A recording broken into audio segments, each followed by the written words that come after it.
They found me on the front page of the newspaper, not the local paper, the national one.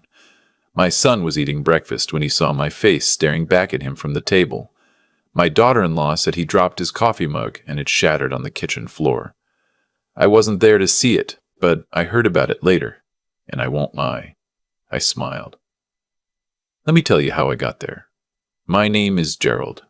I'm 67 years old. For 38 years, I ran a small but successful plumbing supply company in Columbus, Ohio. Nothing glamorous. I drove a used truck for most of those years, reinvested everything back into the business, paid my employees well, and came home smelling like copper fittings and rubber gaskets. My wife, Carol, never complained once. She said she could tell an honest man by the way he smelled after work. She passed 11 years ago from a stroke, and not a single day goes by that I don't think about what she would say if she could see what happened to me. We had 2 children. My son, Derek, is 41. My daughter, Pamela, is 38. Carol and I gave them everything we reasonably could, not in a spoiling way, but in the way parents do when they work hard and want their kids to have it a little easier than they did. Derek went to Ohio State. Pamela got 2 years of community college before she decided she wanted to open a boutique, which I helped fund. I didn't ask for anything back. That's not why I did it. I did it because I loved them, and because Carol would have wanted me to. After Carol died, I kept working. The grief was heavy, but the routine helped. Derek had married a woman named Stacy by then, and they had a house in a suburb called Worthington, about 20 minutes from me. Pamela had married a man named Troy, who I never fully warmed to but tolerated for her sake. They lived closer, maybe 10 minutes away. I saw both families on holidays, sometimes more. I thought we were close. I thought that's what we were. The trouble started, looking back, about 2 years after Carol passed. That's when the questions began. Subtle at first, Derek asking how the business was doing, whether I'd thought about retirement, whether I had a financial advisor.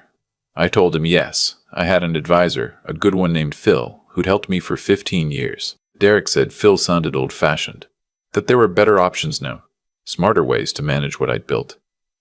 I didn't think much of it. He worked in finance. I figured he was just being helpful. Then Pamela started. Her boutique had struggled for a couple of years, and Troy's construction business had run into some problems I didn't fully understand. She came to me one Sunday and asked very gently whether I had updated my will recently.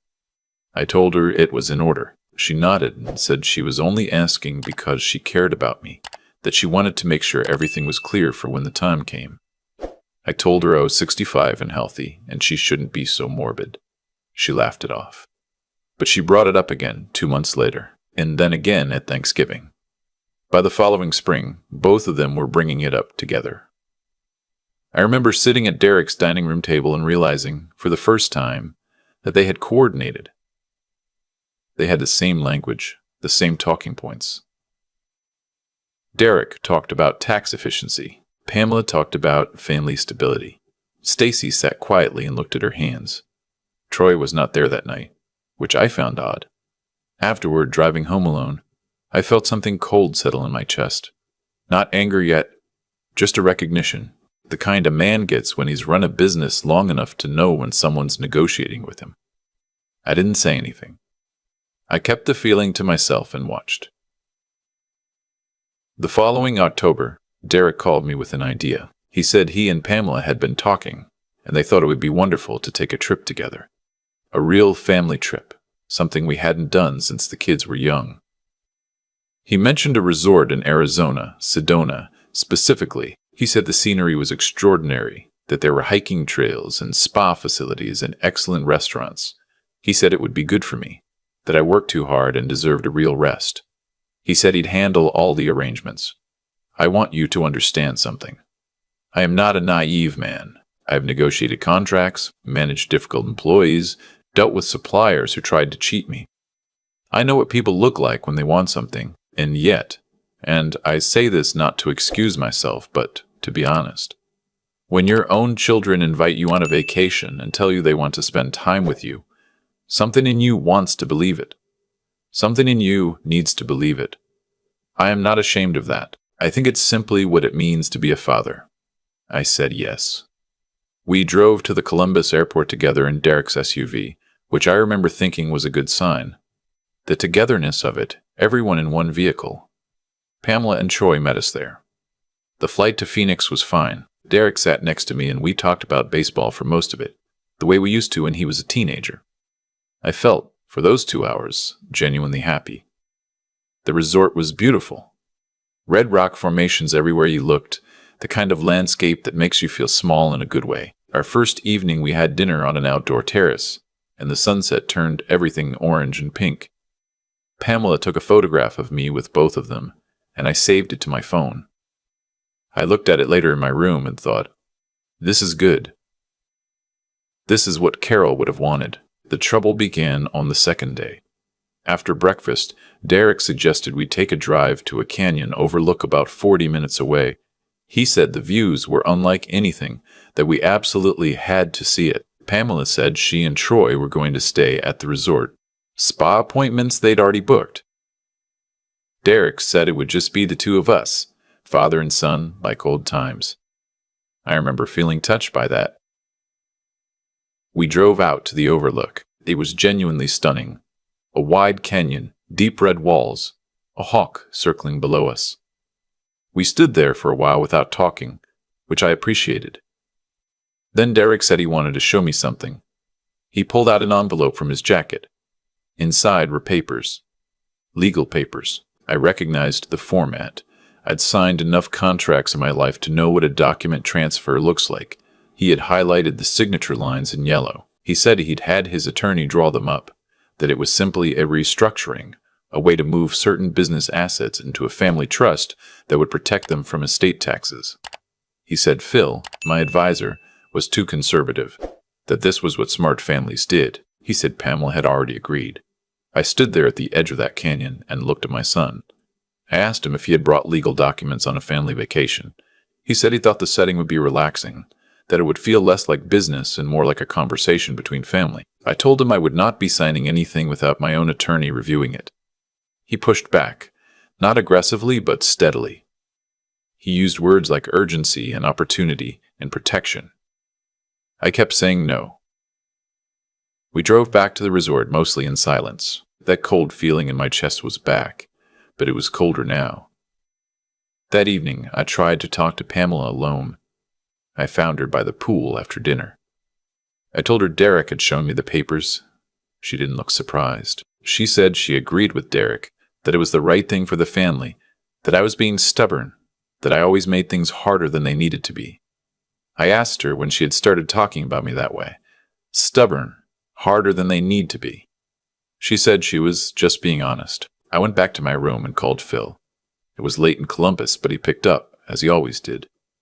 I described the documents to him as best I could from memory. He was quiet for a moment and then said slowly that what I was describing sounded like a mechanism to transfer controlling interest in the business to a third-party trust, which could then be managed by whoever was named trustee. I asked who would be named trustee. I told him Derek's name was on the document. Phil said he would strongly advise me not to sign anything until he had reviewed it in full. I slept badly that night. The next morning at breakfast, the mood was different. Derek was quieter than usual. Stacy was friendly in an overly bright way that felt rehearsed. Pamela barely looked at me. Troy ate methodically and said very little, which was, in fairness, not unusual for him. Derek proposed a visit to a historic site about an hour outside of town. He said there was an old trading post, a museum, a small town worth walking around.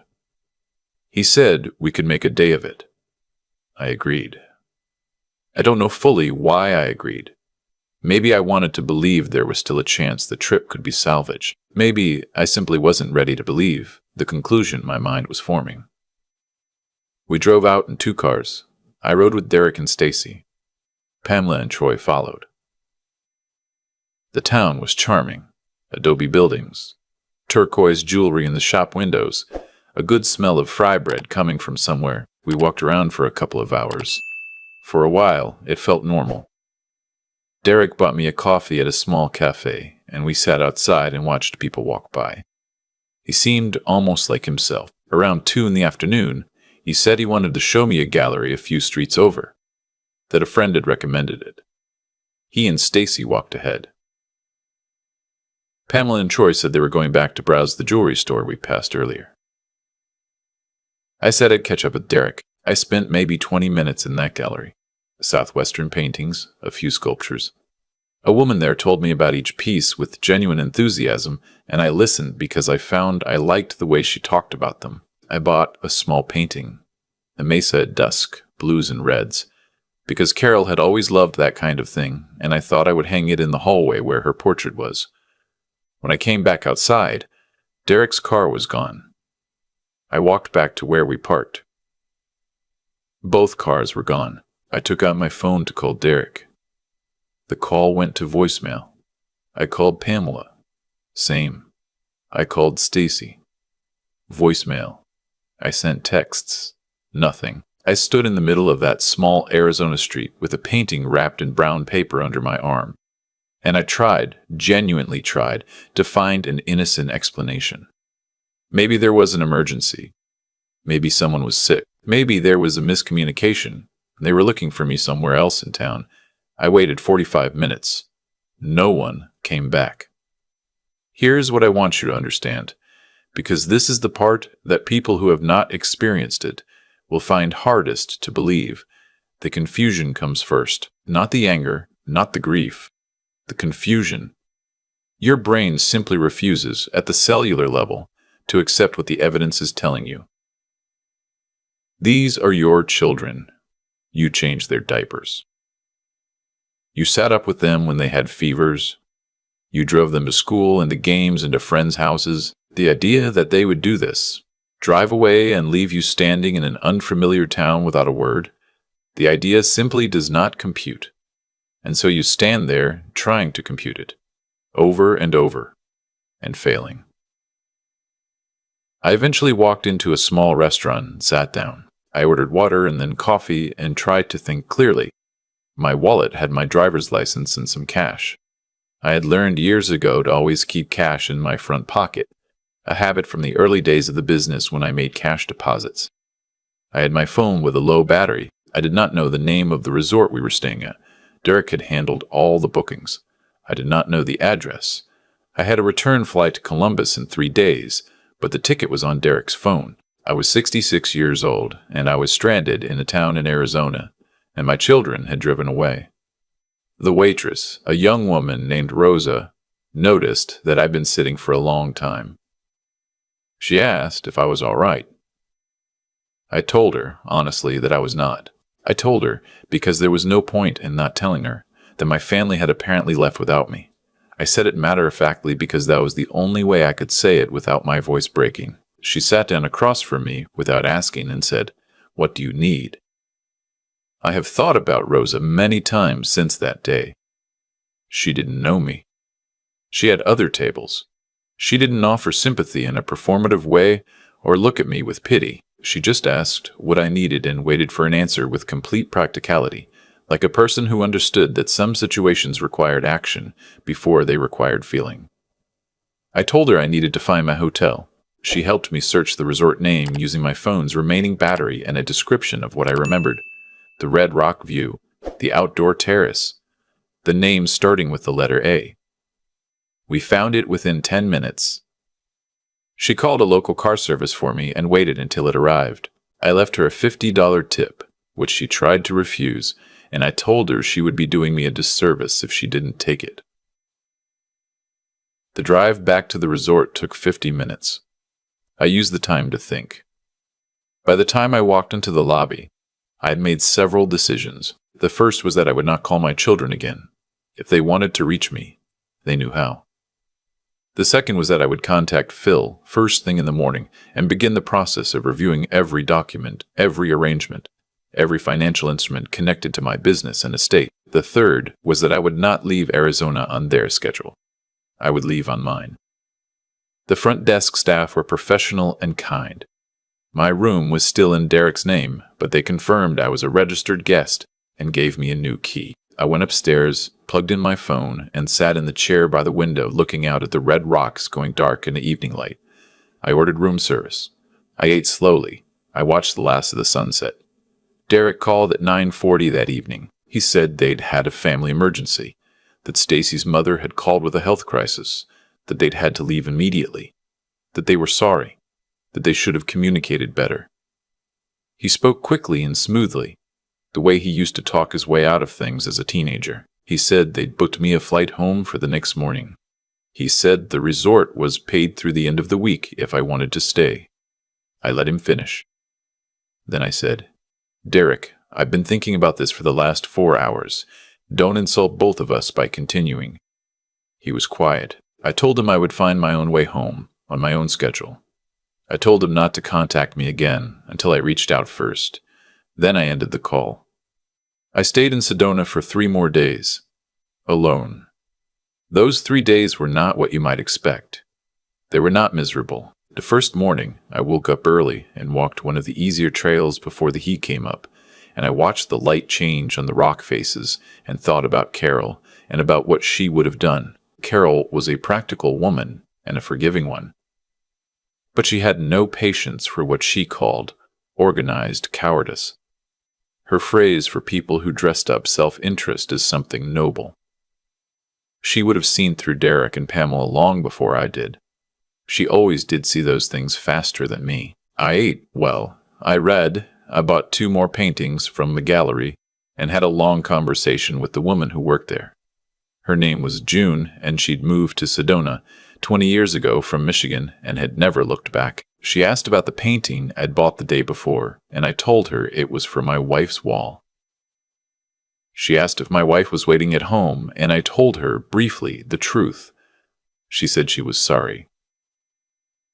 I said I was too, but that I'd had 11 good years of grieving, and I was mostly at peace with it. On my last evening, I sat on the terrace of a restaurant by myself and had a proper meal, steak, a glass of decent red wine, a slice of peach pie, and watched the other diners, the couples and families and groups of friends, and I did not feel sorry for myself. I felt something clearer than that. I felt decided. I flew home on a Thursday morning. I had rebooked my own ticket with miles I'd accumulated over 30 years of business travel.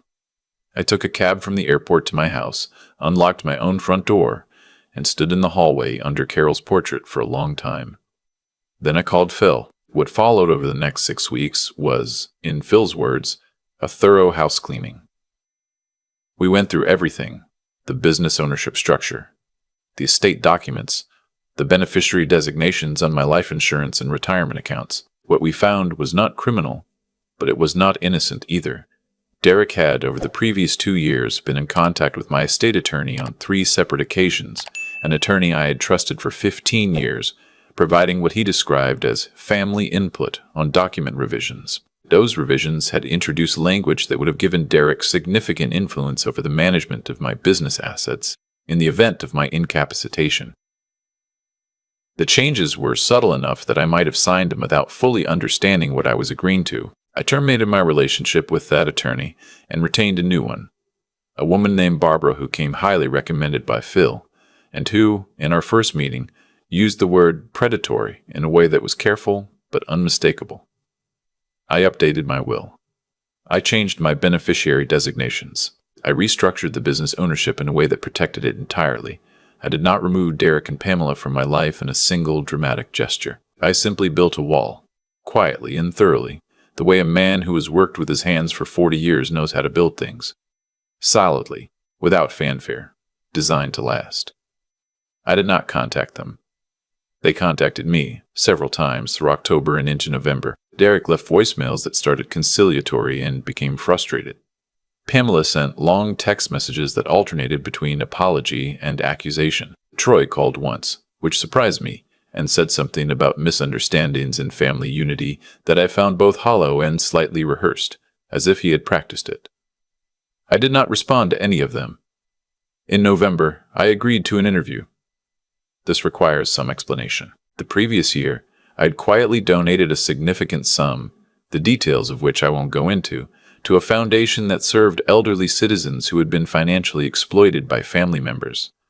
I had made this donation anonymously after reading an article that stayed with me for months. The director of that foundation, a woman named Dr. Patricia Owens, had been trying to reach me for some time, because the donation had been large enough that she wanted to understand the donor's story. When she eventually tracked me down through Phil, I agreed to speak with her, still anonymously, about what I was learning about my own situation.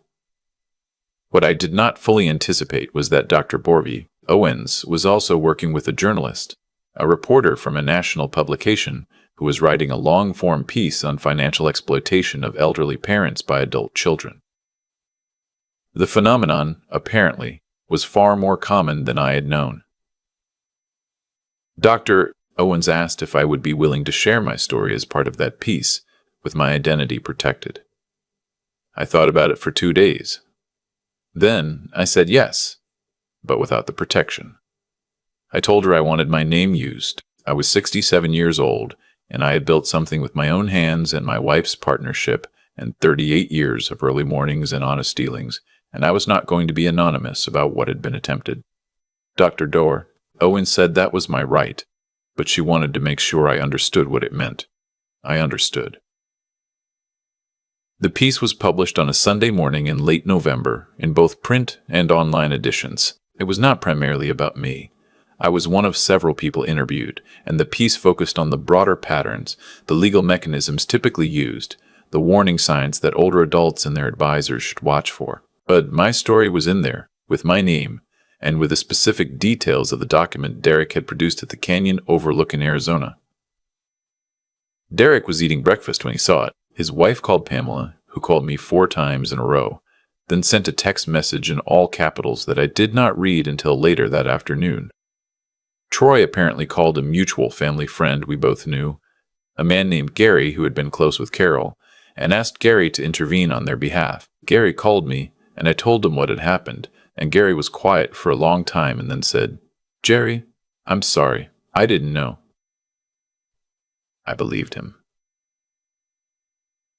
The response to the article was something I had not prepared for. Dr. Parable, Owens's organization, received several hundred contacts in the days following publication. People who had experienced similar situations. Family members seeking resources, financial and legal professionals looking to get involved. My own email, which Phil had listed in the piece as a point of contact for others in similar situations, received over 400 messages in the first week. I read every one of them. Some were from people my age who had gone through worse. A woman in Minnesota whose son had taken power of attorney and drained her savings account. A man in Florida who had been removed from his own home through a series of legal maneuvers he didn't understand until it was too late. A couple in Oregon whose adult children had forged their signatures on a property transfer. Reading those messages, I understood that what had happened to me, painful as it was, had stopped before it became those things. I had been lucky, and I had been stubborn, and I had Phil. Others were from adult children, who wrote to say they recognized themselves in the piece, not as perpetrators, but as people who had been watching a parent's finances anxiously and needed a different way to have that conversation. Those messages surprised me. They were harder to read, in some ways, because they required me to hold complexity. To understand that fear and grief about a parent's aging could twist into something ugly without the person fully knowing it was happening. I'm not sure I fully excuse what Derek and Pamela did, but I have tried, in the months since, to understand it. I have not resumed a normal relationship with either of my children. Derek and I spoke once, in December, at my initiative, a single conversation in which I told him clearly what I knew, what I had done in response, and what the terms of any future relationship would need to be. He was defensive at first, and then he cried, which I was not expecting. I didn't comfort him. I sat with him in the discomfort of what he had done. Pamela has not yet been willing to have that conversation. I expect she will eventually. I am willing to wait. In January, I hired a young man named Kevin to begin training as my eventual business successor. Kevin is 34, grew up in the same neighborhood I did, reminds me of myself at that age in ways that I find both flattering and slightly concerning. He is sharp and he works hard, and he doesn't take shortcuts. I told him on his first day that the only thing I would not tolerate was dishonesty, and that if he was ever in a situation where he felt he had to be dishonest with me, he should come tell me directly and we would figure it out together. He looked at me like he wasn't sure if I was serious. I told him I was absolutely serious. I have also, in the months since, become more involved with Dr. Owens's foundation. I sit on an advisory board now. I have given 2 talks to groups of older adults about the specific legal mechanisms used in elder financial exploitation and what to watch for. I am not a lawyer, and I'm careful to say so, but I am a man who has been through it and who can speak plainly about what it looks like from the inside. People seem to find that useful. There is one more thing I want to tell you, because it's the part I think about most. The night before the article was published, I was sitting in my house alone, and I took out the photograph Pamela had taken on that first evening in Sedona. The 3 of us on the terrace. The orange and pink sunset behind us. Everyone smiling. I looked at it for a long time. I looked at my own face in it. How happy I looked. How completely I had believed in that moment. I didn't delete it. I kept it.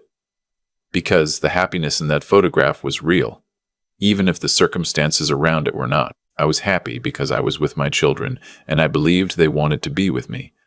That belief was wrong, but the love underneath it, my love, the love that generated that happiness, that was real. And I don't think a man should have to delete the real things just because they got tangled up with the false ones. Carol would have understood that, I think. She always had a better tolerance for complexity than I did. She would have kept the photograph too, and she probably would have put it in a drawer where she could find it, but didn't have to look at it every day. That seems about right to me. I hung the painting from the Sedona gallery in the hallway, next to Carol's portrait, the mesa at dusk, blues and reds. It looks like it was always meant to be there. When people ask me now what I would tell someone in a similar situation, an older parent who suspects that something is wrong, that the conversations are a little too focused on money, that the invitations have a slight angle to them, I tell them the same thing every time. Trust what you already know. You have spent a lifetime reading people. You know the difference between someone who loves you and someone who wants something from you, even when those 2 people are the same person. You know it before you're willing to admit it. Trust the knowing, get a good advisor, and keep them close. And don't sign anything at a canyon. The last time I went to the cemetery, I sat by Carol's grave for a while and told her the whole story. The way I always do when something significant has happened. I told her about Sedona and the canyon and Rosa and June and the article and Dr. Owens and Kevin. I told her about the photograph and the painting. I told her I was okay. There was a hawk overhead circling slowly, the way they do in the thermals in the late afternoon. I don't believe in signs. I never have. But I sat there and watched it for a long time anyway, because it was beautiful and I was in no hurry, and because some things are just worth watching. I drove home in the October light, and I made dinner, and I ate it at my own table in my own house, and I was, for the first time in a long time, entirely at peace.